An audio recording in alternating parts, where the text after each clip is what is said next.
parte del versículo número 1, dice así de Romanos 8. Ahora pues, ninguna condenación hay para los que están en Cristo Jesús. ¿Lo podemos leer otra vez? Dice, ahora pues, ninguna condenación hay para los que están en Cristo Jesús. Pueden sentarse y les pido que por favor, por un momento, presten atención a la palabra de hoy. Saquen de sus memorias, de sus mentes, cualquier clase de pensamiento y presten atención al mensaje que Dios tiene para nosotros hoy. De condenación a justificación. Uno no puede estar medio condenado o medio justificado. O se está condenado o se está justificado. Uno puede haber experimentado las dos cosas en tiempos diferentes, claro que sí, eso se puede. Pero nunca se puede experimentar las dos cosas a la vez. Uno no puede experimentar una sensación de justificación y una sensación de condenación a la vez. Eso no puede ocurrir nunca. Siempre es de condenación a justificación y nunca al revés.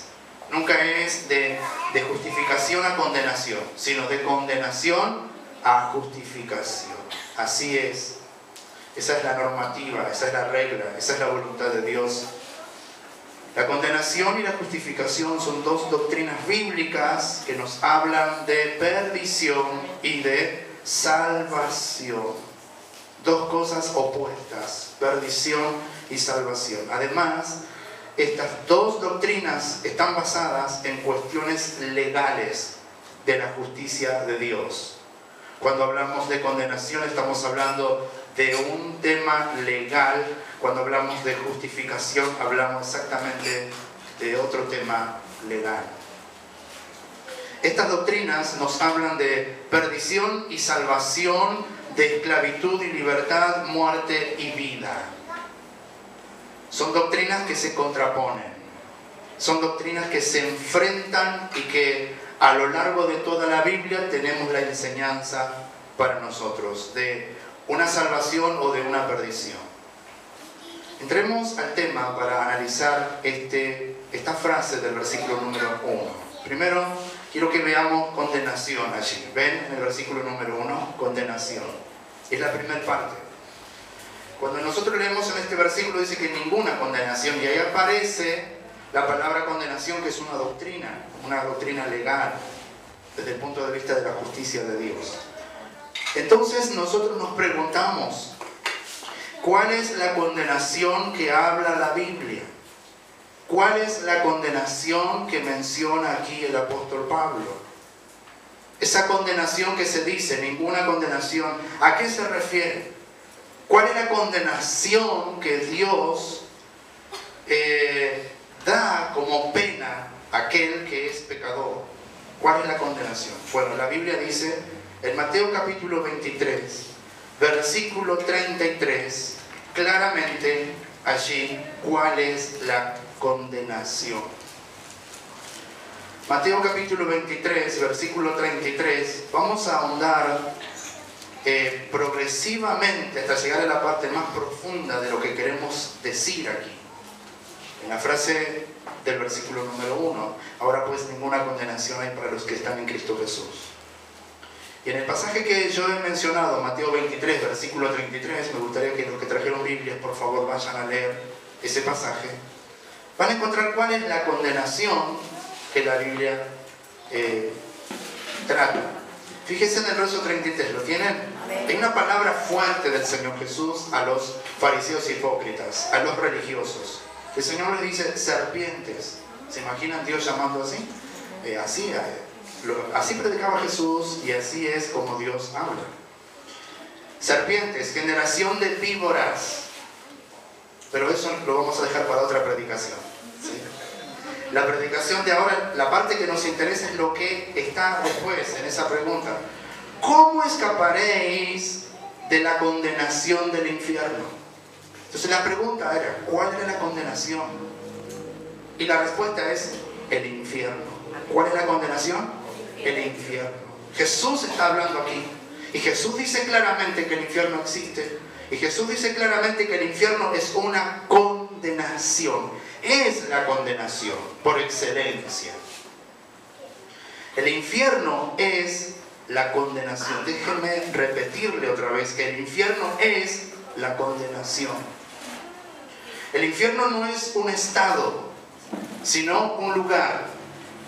Un estado puede ser que si hay un conflicto, un caos en esta ciudad, Dios no permita nunca, y la gente va a decir, esto es un infierno. Eso es un estado.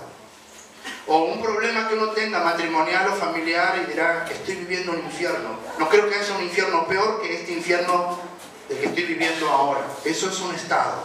Pero la Biblia dice que el infierno no es un estado, sino es un lugar. El infierno es un lugar. El infierno es un lugar de tormento constante. A las personas que no les gustan pasar por problemas, se van a encontrar con un problema muy grande si algún día, Dios nos permita, se encuentra en el infierno. Porque es un lugar de tormento que no se termina nunca. El infierno es un lugar de dolor y de sufrimiento. Lo que más vive la gente allí es el sufrimiento, es el dolor. Las almas están allí. Ahora mismo hay millones y millones de almas en el infierno sufriendo totalmente. Es dolor constante. Si a nosotros cuando por ahí nos duele un poco, no sé, algún hueso o alguna parte de nuestro cuerpo, nos sentimos incómodos. Bueno, allí es dolor total, allí es sufrimiento total. Es la condenación. El infierno es un lugar donde los demonios hostigan a las almas que murieron en perdición. Además del sufrimiento y del dolor, están los demonios atormentando, hostigando a todas las almas de noche como de día, eternamente. Es un lugar donde vos no querés ir. Es un lugar donde vos no querrías ir jamás, por ninguna circunstancia. Es un lugar donde van las personas allí que en vida no obedecieron al Señor. El infierno es un lugar de oscuridad y tinieblas. Allí no hay luz, allí no se puede ver. Alguien me dijo una vez cuando hubo un corte de luz aquí, me dijo, menos mal que prendieron una vela porque la oscuridad como que me asfixia, me ahoga. Bueno, el infierno es un lugar donde no hay luz. La Biblia dice que es un lugar de tinieblas y de oscuridad. Hay oscuridad allí. El infierno es un lugar de mucho calor. Muchísimo calor. Y la Biblia lo llama el fuego eterno. No se apaga, no se termina de hacer calor. Y allí hace calor constantemente, pero es eterno. Y la frase que yo he mencionado es bíblica. Dice el fuego eterno. Dios habla de un fuego eterno. El infierno es un lugar hecho para el diablo, los demonios, el falso profeta y el anticristo. Fue pensado especialmente para Satanás, el diablo y todos los demonios. El infierno lo hizo Dios, lo creó Dios. Dios lo creó, porque Dios es justo. Fíjense el carácter de Dios. Dios no pasa por alto nada de lo que nosotros hacemos en la tierra. Todo tiene su justa retribución. También es un lugar creado por Dios para los que rechazan la palabra de Dios y no la viven. ¿Dónde van esas personas? Al infierno. Se llama condenación. El infierno es un lugar de castigo eterno. Ya al usar la palabra castigo, estamos hablando de un tema legal también. Es un lugar donde las personas que van allí se lo merecen. Las personas que van al infierno se merecen el infierno. Porque es un lugar de castigo, es un lugar de condenación, de juicio ya determinado y hecho por Dios a través de su justicia. Por ejemplo, si tienen la Biblia abierta en Mateo, lean el capítulo 25, versículo 46. Mateo capítulo 25, versículo 46. Amén, ¿lo tienen? Y el Señor Jesús sigue enseñando acerca del infierno. Y Él dice, e irán todos al castigo eterno. Presten atención en la palabra castigo. Castigo eterno. Castigo habla de la ejecución de la condenación. La ejecución de la condenación es el castigo. Y fíjense cuánto dura ese castigo. Verso 46. Se llama el castigo eterno. Es el castigo eterno. Y los justos a la vida eterna. Es decir, los injustos irán al castigo eterno. Y los justos a la vida eterna. Aquí en este versículo el Señor enseña que hay dos lugares que existen, que se llama infierno, castigo eterno, y la vida, el cielo, el paraíso, donde está la vida eterna para todos aquellos que en vida le obedecieron a Él. El infierno es un lugar de destrucción continua del alma. Si bien el alma no se puede destruir, pero se destruye, llega a un punto en el que parece que se destruye, se extermina el alma y vuelve otra vez el mismo círculo vicioso en tratar de destruir al alma constantemente los demonios allí. Eso lo dice el Señor Jesús en Mateo capítulo 10, versículo número 28. Dice que Dios manda al alma al infierno para destruirla, pero es una destrucción continua. Pareciera como que ya llega el punto en que el alma se destruye, pero vuelve otra vez todo de nuevo y vuelve otra vez como que Dios, los demonios, permite ahí Dios mismo a través de los demonios a que destruya el alma. ¿Ven verso 28? Dice de Mateo 10, dice: no temáis a los que matan el cuerpo, mas al alma no pueden matar. Temed más bien a aquel que puede destruir, ¿qué cosa? El alma y el cuerpo. ¿Dónde? En el infierno. El infierno es la condenación. El infierno es el castigo eterno. El infierno es el lugar de tinieblas, de calor, de mucho calor. El infierno es un lugar de eterna perdición. Los que entran allí no salen jamás. Y los que se pierden allí no se salvan jamás. Por ejemplo, en 2 de Tesalonicenses capítulo 1, versículo 9, habla de esto, de que el infierno es un lugar de eterna perdición. Mateo capítulo 1, versículo 9.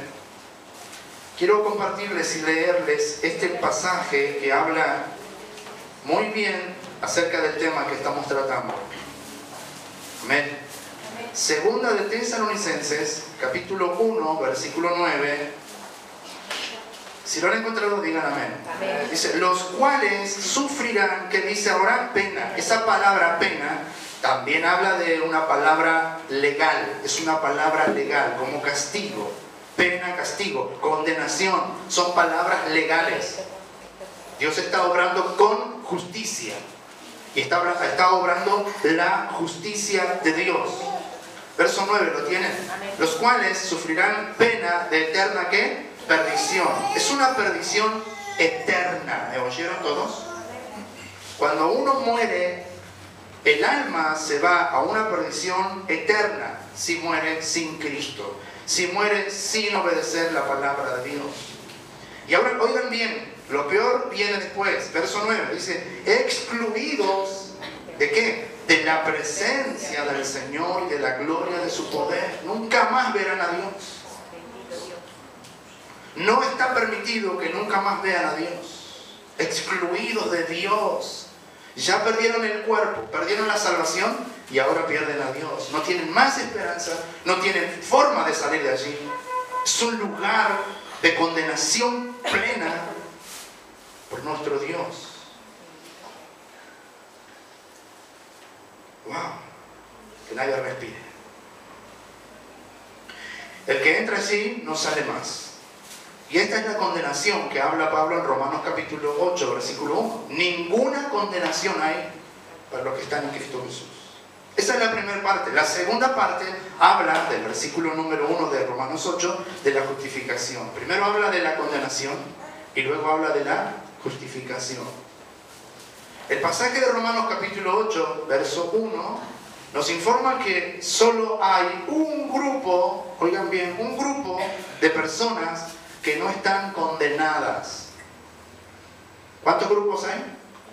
Un grupo de personas que no están condenadas.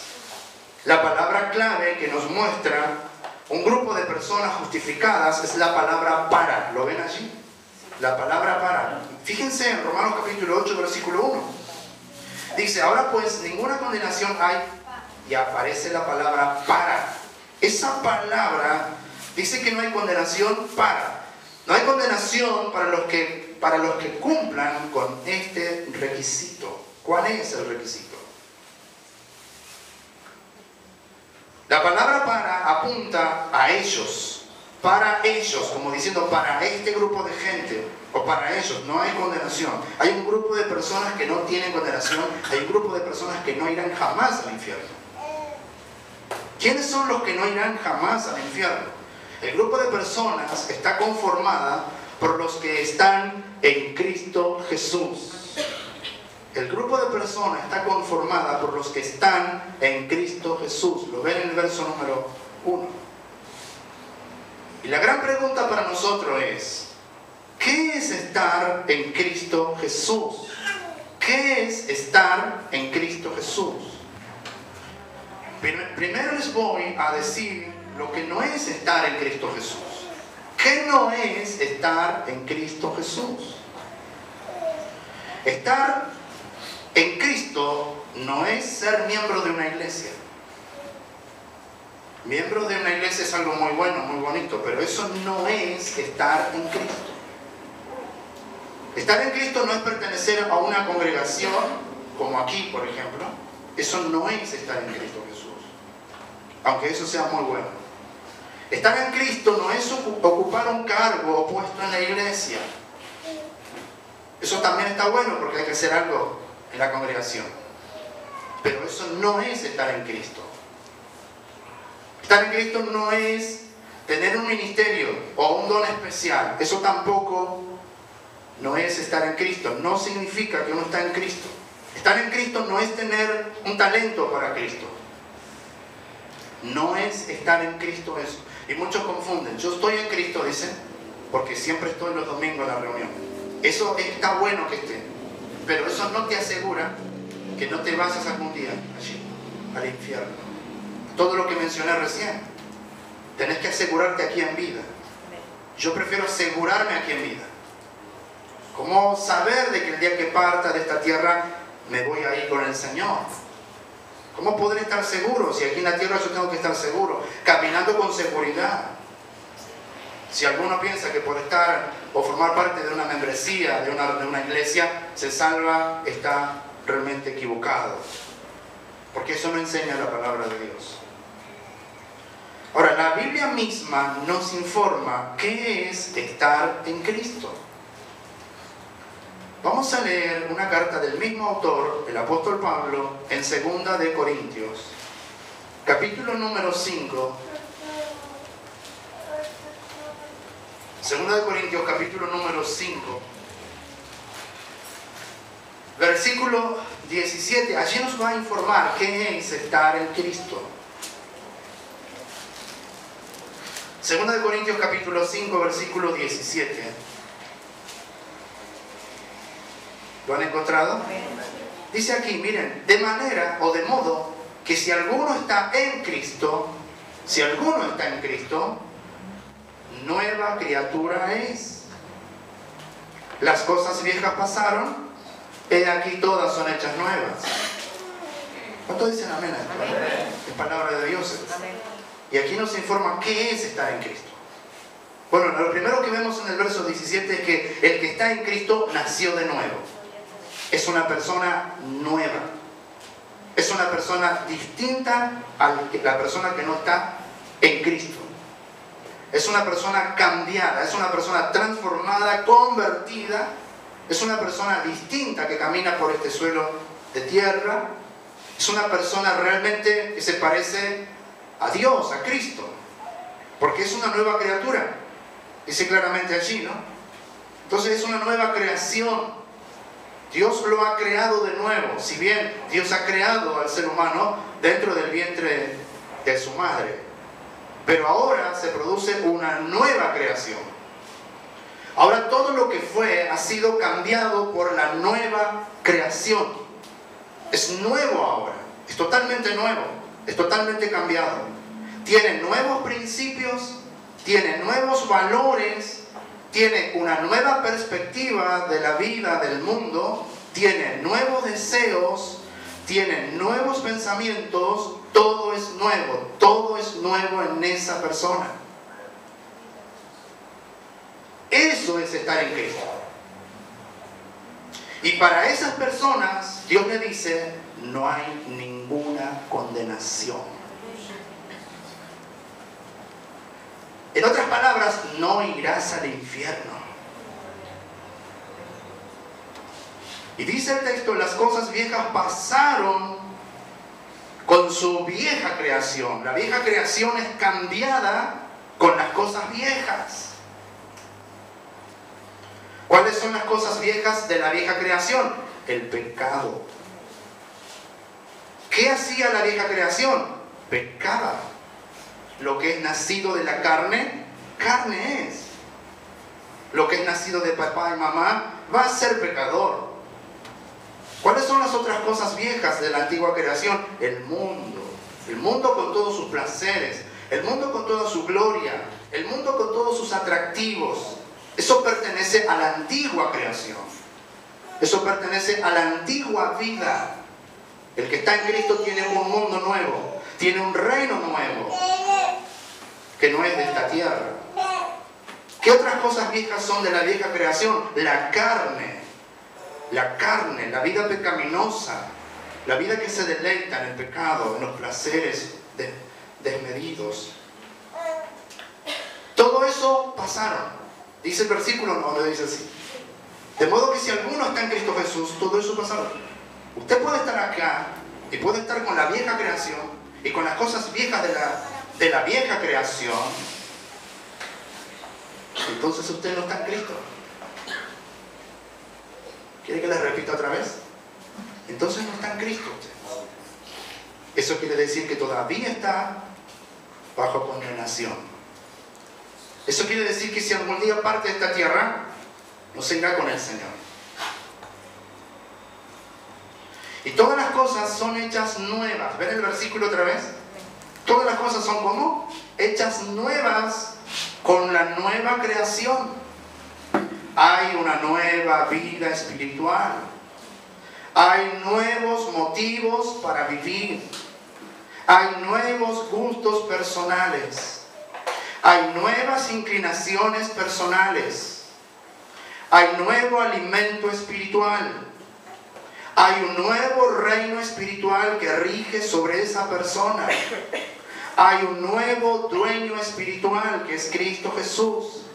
Hay una nueva fuerza y una nueva esperanza. Hay un nuevo corazón y hay un nuevo espíritu.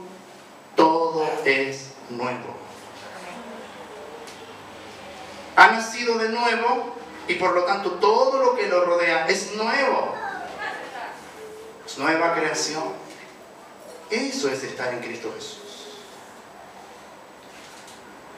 Estar en Cristo Jesús es gozar de un cambio de vida. ¿Cuántos cristianos hay de por años que son creyentes y son iguales que el vecino o los vecinos de alrededor? No hay un cambio de vida porque no está en Cristo. Está en la religión, pero no está en Cristo. Y lo más importante de estar en Cristo Jesús es la nueva criatura. ¿Cuántos nacieron de nuevo?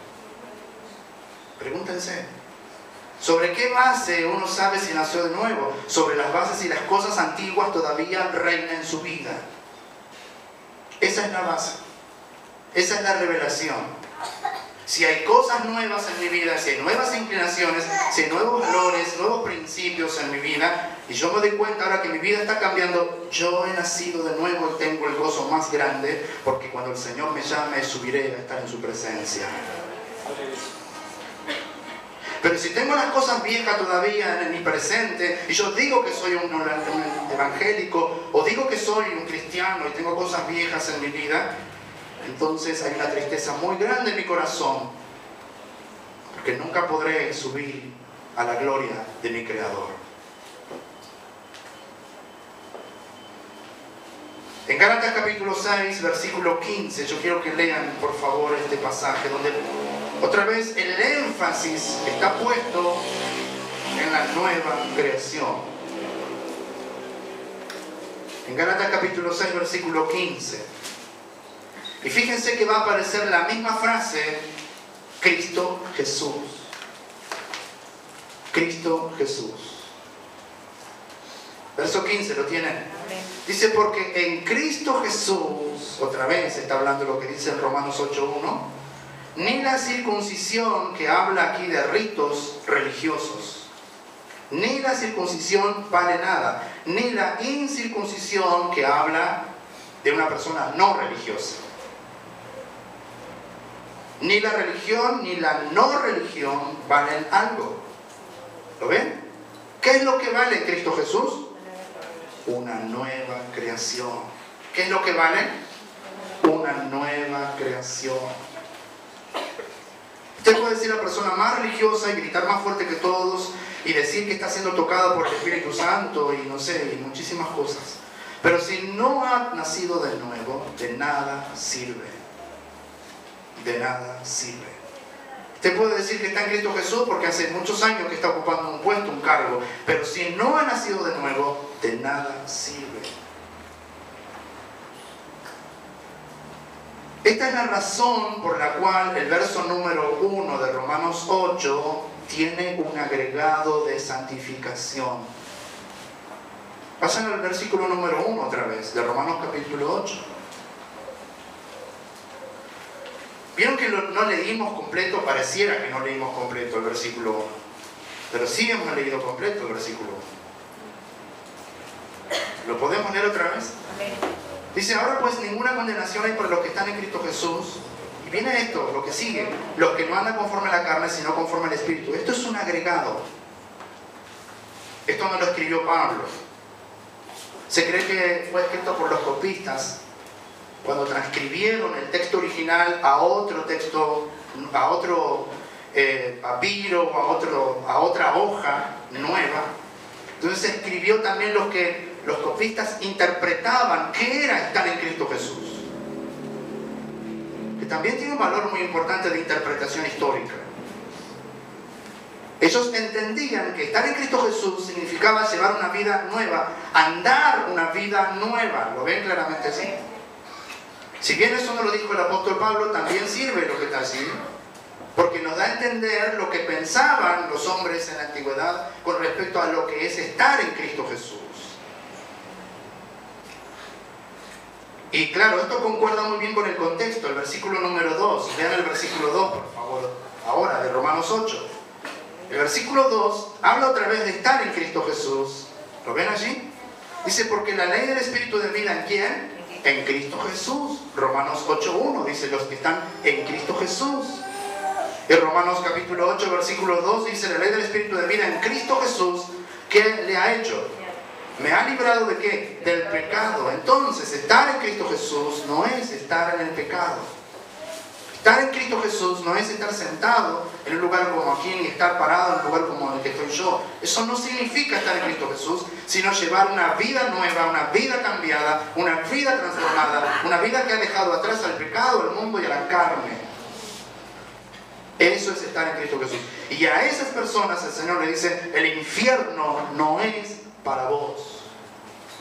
En cambio, las personas que dicen que están en Cristo Jesús y viven todavía en el mundo, en el pecado y en todas cosas que no muestran un cambio de vida, de actitud, sí, el infierno es para los tales, porque todavía están en condenación. La única forma de llegar al cielo no es usando una corbata. La única forma de llegar al cielo es a través del nuevo nacimiento.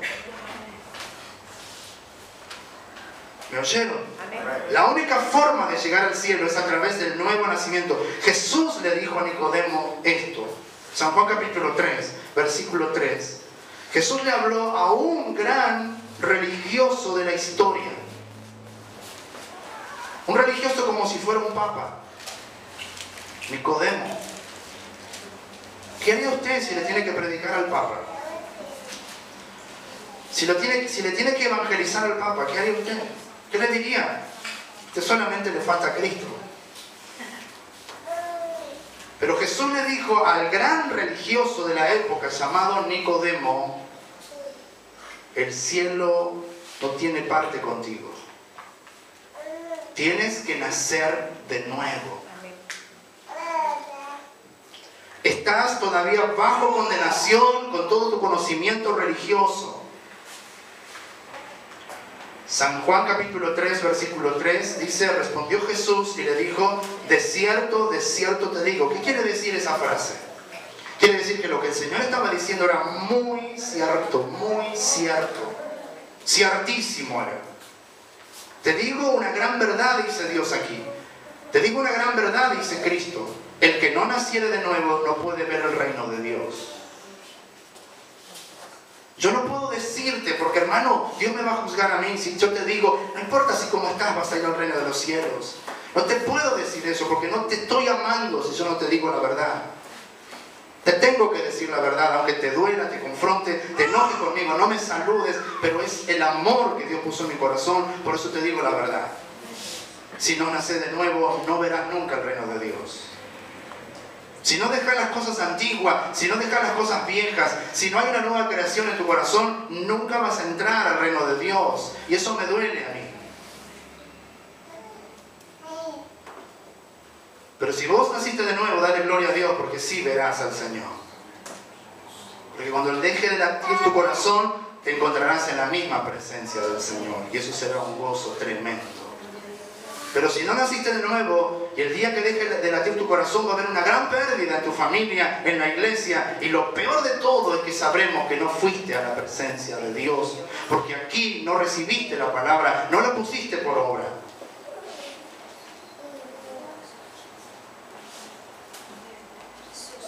Es a través de la nueva creación que entramos al cielo.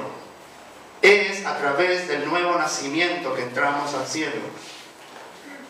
Y es a través de la primera creación y del primer nacimiento que entramos al infierno. ¿Me oyeron todos? Amén. El cristiano que ha nacido de nuevo ha dejado el pecado. Quiero que abran sus Biblias en Primera de Juan, por favor. Esto es muy interesante para aquellos que quieren la vida. Para mí es interesante esto porque yo quiero la vida. Yo no sé usted, pero yo quiero la vida. Yo quiero encontrarme con mi Jesús. Yo quiero encontrarme un día cuando parta de esta tierra, porque si Cristo no viene de acá 50 años, todos vamos a partir de aquí. ¿Sabían todos? Matusalén existió una sola vez. 900 y pico de años vivió. Pero nosotros vamos a vivir hasta los 80, 90, no sé cuántos. Y nos va a tocar el día cuando tengamos que dejar el cuerpo. Pero ese día yo me quiero encontrar en la presencia de mi Jesús. Por nada quiero ir al infierno. ¿Cuántos quieren ir al infierno? Amén, dijeron.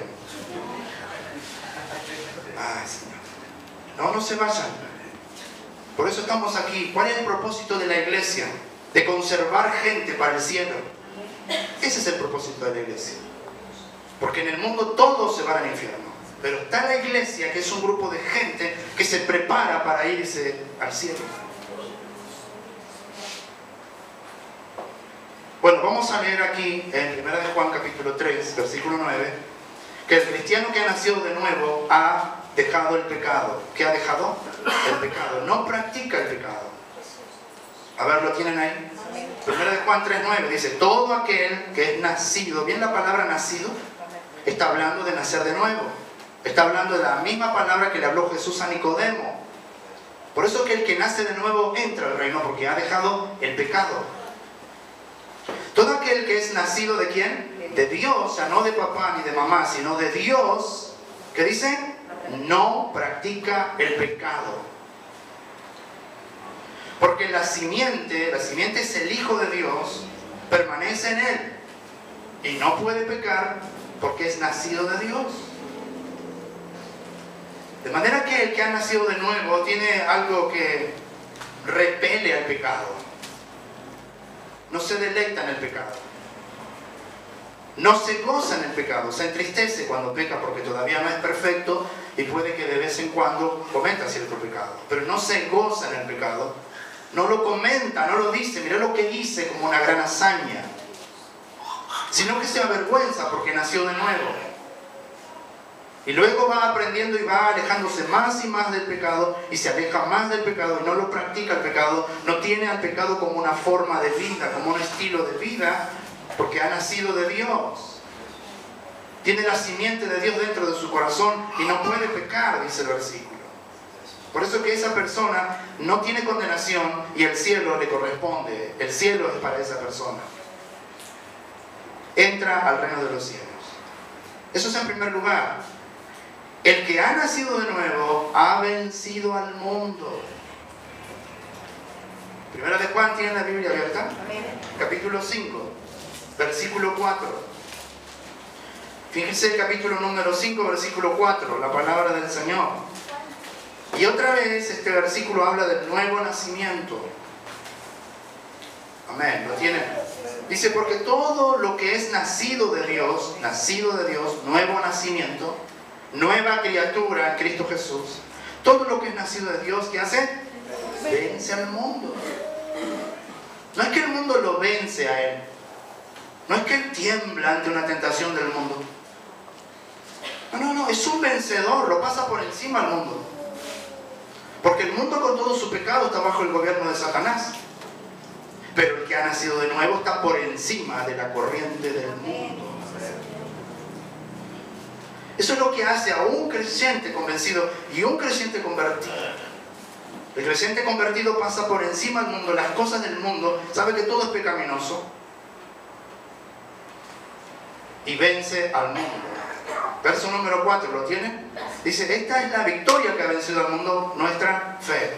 Aquí fe es fe que salva, es conversión, es nuevo nacimiento. ¿Qué me dicen ustedes? El mundo no lo vence a este creyente que ha nacido de nuevo. Él ha vencido al mundo. Él domina al mundo. Él domina al mundo. No tiene nada que ver con el mundo, sino que Él ha vencido. Fíjese, ¿por qué ha vencido al mundo? Porque nació de nuevo. ¿Por qué ha vencido? Porque alguien está encima de Él diciéndole, no vayas al mundo.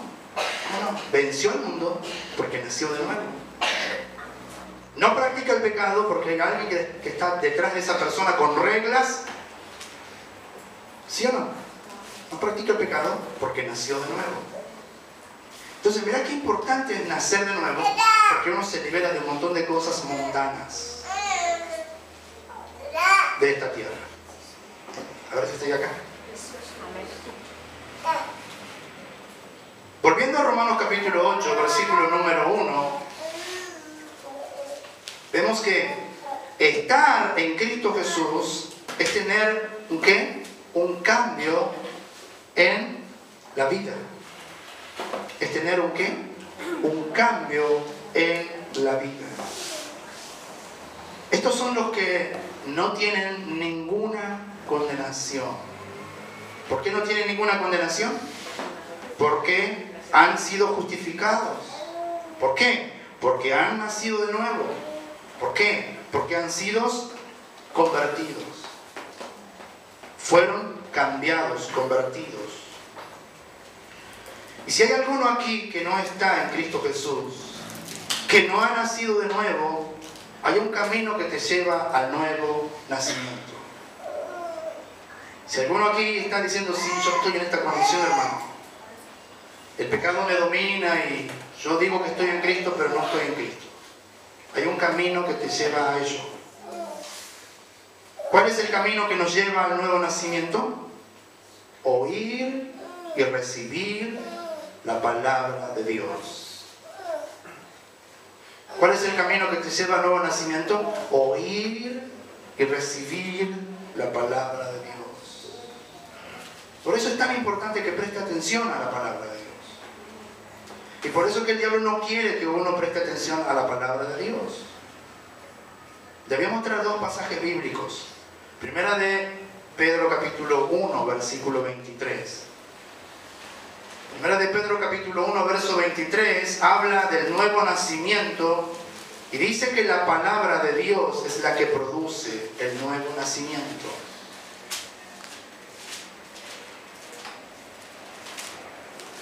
¿Cuántos quieren nacer de nuevo? Díganlo desde adentro del corazón. Yo, de adentro de su corazón, ¿no? No me diga a mí, ni a su hermano. Pero ¿quiénes son los que quieren realmente estar en Cristo Jesús? Usted me dirá, a estas alturas me doy cuenta que no estoy en Cristo Jesús. Bueno, acá está el camino. Primera de Pedro capítulo 1, verso 23. ¿Lo tienen todos? Amén. Dice, siendo renacidos. Esa palabra renacido significa volver a nacer. ¿Qué significa? Entonces está hablando del nuevo nacimiento. Siendo renacido, no de simiente corruptible. ¿Cuál es la simiente corruptible? Con todo respeto, es la simiente de tu madre, de la mía, con todo respeto. Es corruptible porque en comparación con la simiente de la palabra de Dios es corruptible. Verso 23, siendo renacido, no de simiente corruptible, sino de incorruptible. Y ahora explica cuál es la simiente incorruptible. ¿Cuál es? La palabra de Dios que vive. La palabra de Dios vive. La palabra de Dios tiene vida. Y permanece para siempre.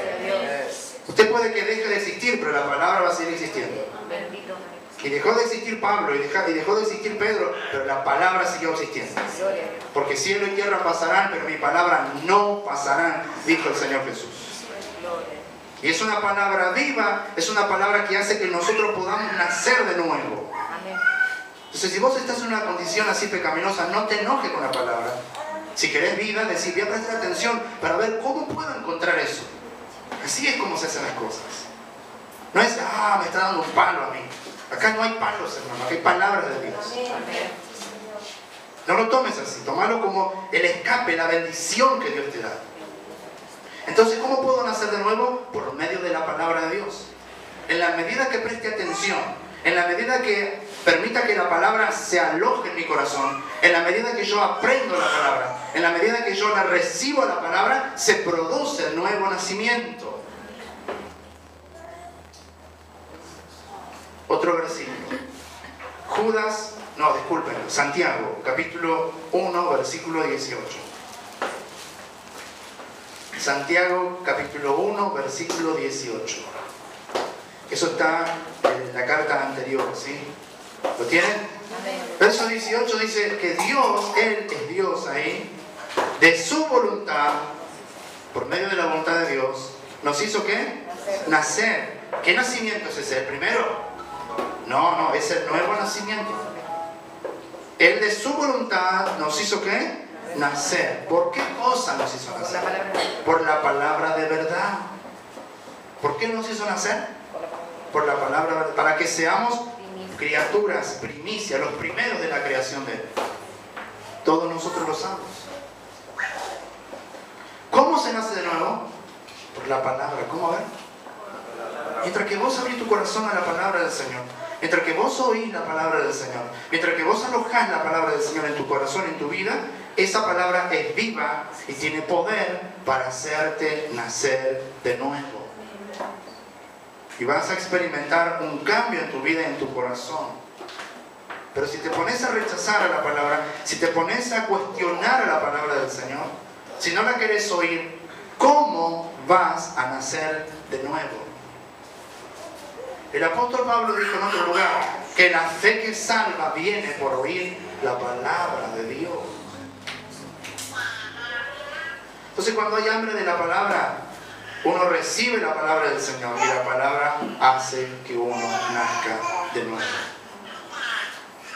Oiga la palabra, reciba la palabra, crea en la palabra, entienda la palabra de Dios. Que la palabra lo va a cambiar a usted. La palabra va a generar algo nuevo en su vida. Porque la palabra de Dios tiene poder para hacernos renacer. Todo el universo fue creado por la palabra de Dios. Y cuando hablo de palabra de Dios también hablo del Espíritu Santo. Porque son inseparables. De la misma forma, nosotros fuimos creados espiritualmente por la palabra de Dios. Juntamente con el Espíritu Santo. Entonces, estar en condenación es no estar en Cristo. Estar en condenación es no estar en Cristo. Y voy un poco para arriba. La condenación es el infierno. ¿Qué es la condenación? Y estar en condenación es no estar en Cristo. Y estar en Cristo es tener un cambio de vida. ¿Qué es estar en Cristo? Tener un cambio de vida. Asegúrate, hermano, por el amor de Jesús te lo pido. Si hay un cambio en vos, no digas, ya termina la predicación, ya está, se terminó todo. No, esto es para que vos quedes pensando y te asegure, porque Dios quiere tu salvación. Amén. Estar en Cristo es tener un cambio de vida, y tener un cambio de vida es nacer de nuevo. Hay un pastor psicólogo que escribe cómo cambiar la vida, tiene un libro. Yo leí todo el índice y no habla de nuevo nacimiento, sino de estrategias humanas para cambiar la vida. Eso no es un cambio de vida. El cambio de vida lo produce el nuevo nacimiento, la nueva criatura. Las cosas viejas pasaron, y aquí todas son hechas nuevas. Y las cosas viejas no es tu novio que perdiste. La cosa vieja no es el trabajo que perdiste. ¿Sí o no? Porque eso viene también de la enseñanza mundana de la autoayuda. De la autoayuda. Pensar positivo. Perdiste un novio, vas a tener otro. Perdiste un trabajo, vas a tener otro. No llores más por el auto que perdiste. Y dice, esas son cosas viejas. ¿Dicen así o no? Autoayuda, ¿qué significa? Que uno se ayuda por sí mismo. Nosotros tenemos la ayuda de Dios. Nosotros no tenemos autoayuda, sino ayuda del Todopoderoso, del Dios que nos bendice. Y cuando dice las cosas viejas se refiere a la vida pecaminosa. Se refiere a la vida sin Cristo. Y nacer de nuevo es nacer por la palabra de Dios. Mira qué bendición es escuchar la palabra de Dios, como aquí la estamos dando, tal cual está. Sin hacer preferencias, sin hacer diferencias, se da la palabra tal cual está. Y vos la recibís con todo tu corazón. Y la tomás con todo tu corazón. Si no naciste de nuevo, vas a nacer de nuevo. Nacimiento de nuevo no se hace a través de una obligación, sino si vos permitís que la palabra de Dios trabaje en tu corazón. Termino con esto. Cuando era niño estábamos en las iglesias donde cuando venía una persona nueva, toda la predicación era para la persona nueva. Y el portero se preocupaba por esa persona nueva. Y todos los hermanos traían canciones que le predicaba a la persona nueva. Y cuando terminaba de predicar el pastor, invitaba a esa persona nueva. Si hay una persona que necesita a Cristo aquí. Y cuando el pastor fallaba, entonces el portero iba y le decía, ¿quiere aceptar a Cristo? ¿Quiere recibir a Cristo? Y cuando el portero fallaba, los hermanos iban y lo empujaban. Y lo traían adelante. Y la persona sin ganas quería venir. Entonces él le obligaba, tiene que usted recibir a Cristo. Y la persona decía, no me queda otra más que decir sí. Entonces se le metió a Cristo por la boca, por los oídos, por las orejas, por todo. Después se iba y se sentaba y decía, nació de nuevo. Se ha salvado. Y así tenemos cristianos que vienen de muchas generaciones creyendo que así se nace de nuevo. Y muchos hermanos de esta congregación vienen de iglesias que aprendieron así. Por eso no llevan vidas cambiadas. Por eso se acostumbraron a la religión evangélica, pero no llevan vidas cambiadas. Y eso para mí, créame, es un problema, hermanos. Es un problema porque yo quiero que los hermanos se salven. Y Cristo quiere eso primero. Y yo oro todos los días, Señor, salva a fulano de tal. Salva a fulano de tal. Que se conviertan, Señor Jesús. Salva a los jóvenes que se conviertan, Señor. Hay otros que ya están convertidos, pero hay otros que no. No han dejado las cosas viejas, todavía no se produjo el nuevo nacimiento. Entonces esto no es una obligación. Esto es recibir la palabra y cada uno, de acuerdo a la gracia de Dios que ha recibido, va permitiendo que la palabra se aloje en su corazón. Por eso nosotros no obligamos a nadie. Si viene una persona nueva, que el Espíritu Santo lo toque. Él es suficiente para salvar. Si viene una persona nueva, no le decimos, venga, tiene que recibir. Tampoco. Y tampoco no hacemos oraciones si usted no pone por obra la palabra. Porque nosotros mismos que estamos de este lado mal acostumbramos a la iglesia. Y la iglesia pensaba que por la oración del pastor todo se cambia. Y la Biblia no enseña eso. La Biblia enseña por mi nuevo nacimiento todo se cambia. Por la nueva regeneración en Cristo Jesús todo es cambiado. Póngase de pie.